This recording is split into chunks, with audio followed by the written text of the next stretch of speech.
Magandang umaga! Kumusta po? Narito po ulit ang update natin para sa lagay ng ating panahon.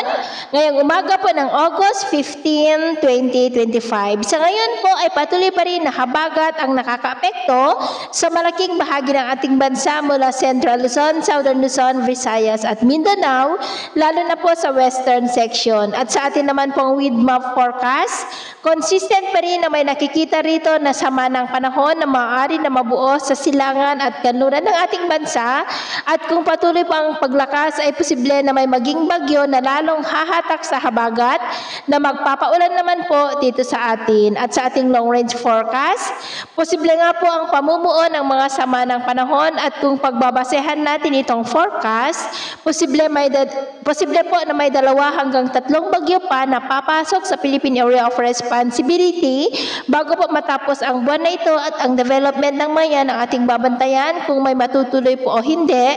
At ang susunod na bagyo ay tatawagin po na Huaning, at kung may mabuo pa ay tatawagin po na Isang. At sa lagay ng ating panahon ngayong madaling araw ay may mga isolated rain sa coastal areas ng Central Luzon, Metro Manila, Calabarzon, Catanduanes, Legazpi, Sorsogon, Mimaropa, Panay Island, Negros, Cebu, Bohol, Leyte, Northern Samar, Sulu Archipelago, Zamboanga Peninsula at Surigao del Norte. At mamaya po ay sisikat naman ng araw sa malaking bahagi ng bansa, pero may tsansa pa rin ng cloudy skies with isolated rains sa ilang bahagi ng Bataan, Metro Manila, ilang bahagi ng Calabarzon, Bicol Region, Mimaropa, Panay Island, Negros, Bohol, Leyte, ilang bahagi ng Samar, Sulu Archipelago at Zamboanga Peninsula. At mamayang hapon, mas maraming lugar ulit ang makakaranas ng mas maulap na kalangitan with isolated rains.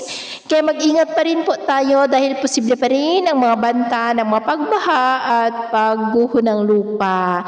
At sa atin naman pong mga baybayin, dahil sa habagat ay maalon po sa southern seaboard ng Southern Palawan, na ang mga alon ay posible po na aabot hanggang sa 1.8 to 2.2 meters height. Kaya hanggat maaari po ay iwasan na muna natin ang papalaot dyan sa mga may kulay pula para mas makaiwas sa mga sakunang pangkaragatan. So ito muna ang latest update natin sa araw na ito. At ako po muli si James na nagsasabing, sa kahit na pagsubok po na darating sa ating buhay, huwag na huwag po tayong mawawalan ng pag-asa. Thank you and God bless!